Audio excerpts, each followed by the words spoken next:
Good morning, everyone. I hope you're all doing okay and in good health. Today I am just going to do some things that are relaxing to me, like watering my plants. I have to soak my cocodomas and water my lemon tree and a couple of other plants. Additionally, I want to wrap up some of my roses and put them on my fence. I'm not a professional gardener. I'm not even an amateur gardener. I don't know what I'm doing, but with all this time that I now have, I'm ready to learn. I'm gonna just rip up this old t-shirt and just cut it into strips and use these strips to loosely tie my climbing roses to the fence. I don't know exactly how to do this correctly. I'm just going off like YouTube videos and like WikiHow. I'm hoping that it blooms this year because I did plant them last year. I did trim them back in the fall and I'm hoping that they'll bloom. I did fertilize them yesterday, so fingers crossed. Okay. So I'm just going to cut it from this way down so I get some nice long strips, and then I'm going to cut them in half too. That way I get the most amount of strips out of the shirt. Once I get like normal just strips, I like to stretch them out, and it just makes them like a little, it curls the ends a little bit and it makes it a little bit more durable, I think.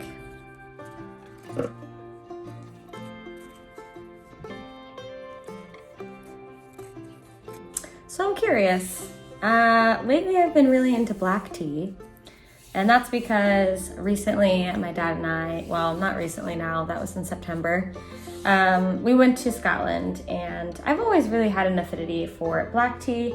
I think it's nice and energizing. It's really nice to replace for coffee in the morning, just because it tastes a little bit heartier than like a white tea or an herbal tea. But I just, yeah, lately I've been really getting into it. I also think like winter, kind of, you want something warm and maybe a little bit creamy, but I take my Earl Grey with a little bit of brown sugar cubes and some milk, and it's so lovely. But curious how everyone else takes their tea, you know? I like new ways. I want to make my own chai. I feel like that'd be really fun. And like, I don't know, what is it called? Is it coriander? I don't know if I love that, a lot of that taste. So maybe I could reduce that taste a little bit. I really like the masala chai that I have now. It's nice.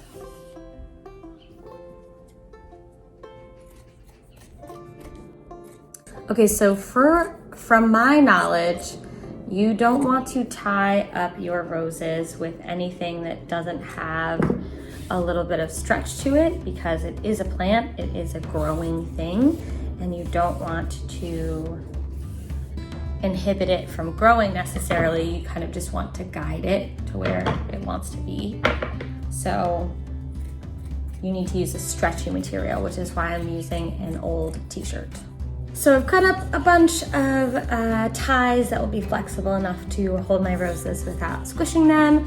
I also have some neem oil because it looks like there are some bugs that have gotten to some of the leaves. So I'm gonna spray this on the stems as well, and hopefully that will deter some of the bugs. Yeah, we'll see what I can get done today. All right, so here's my sad little garden. Not in its entirety, but this is what I have to work with in terms of my roses.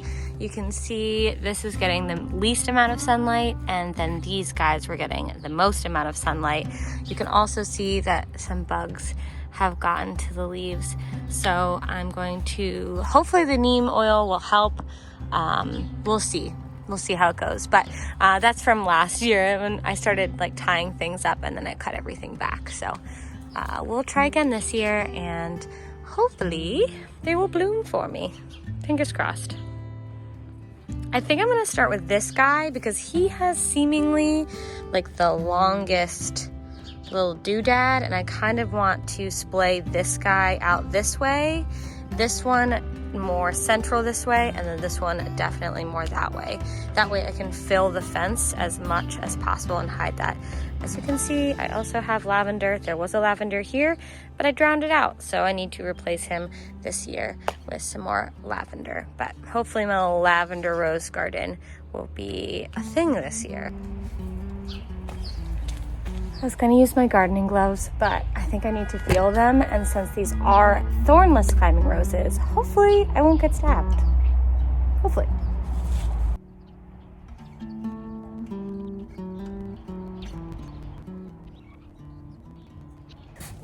I am noticing that even though these are technically speaking, a thornless variety, there are some thorns, particularly on the bigger canes towards the bottom, towards the root ball. So I'd still better not using my the gloves, I think, but I'm just gonna wash my fingers. See? So tiny. I'm trying to give them enough room. See? Enough space to grow.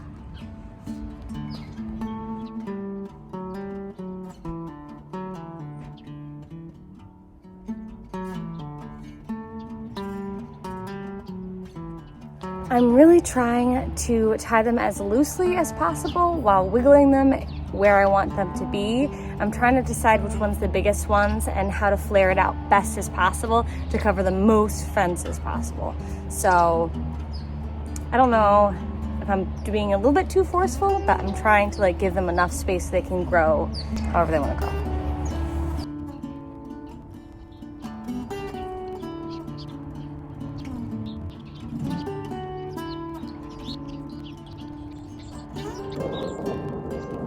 Okay, so I have all of my older canes tied up to the fence. Some younger ones I've kind of left.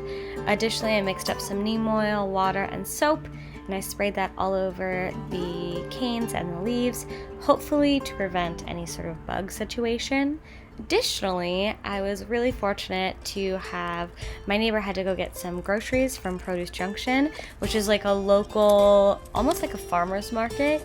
They have amazing prices on produce, but they also have a plant section. It's really, really early season, so I didn't know what they would have, but I asked my neighbor to bring home some roses if they did, and they had these cute little miniature roses. So I think they were like $3.50 each or something like that. They're so cheap, and I'm so grateful that I have such a wonderful neighbor to pick some stuff up for me.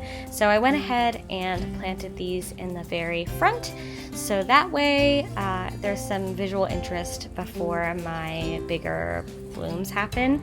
The blooms are supposed to be this pinkish color. I'll list what exact plant I'm having in terms of the bigger plant that's covering the fence, but it's supposed to be these really lovely vanilla bourbon scented pink blooms, so really traditional old English cottage style blooms. So everything looks pretty good. All my roses are tied up. There's little mini roses here. I am missing a lavender that died last year, so I'm gonna have to replant him. This side of the little rose garden situation should be really cute come summer. All right, so I am back inside. You can tell it's much darker outside. My neighbors actually ended up coming over and just helping me with the garden in general. We took away a bunch of bushes that didn't need to be there, or roots or weeds, especially the deeper ones, because my next door neighbors have lots and lots of vines. So it just made me so happy and so grateful for the people around me, and that, we're gonna do okay. We're all gonna be fine. And by the end of it, our homes will be lovely. Anyway, I hope you enjoyed this video. If you're interested in more content like this, please comment and subscribe, and I'll see you in the next video. Bye.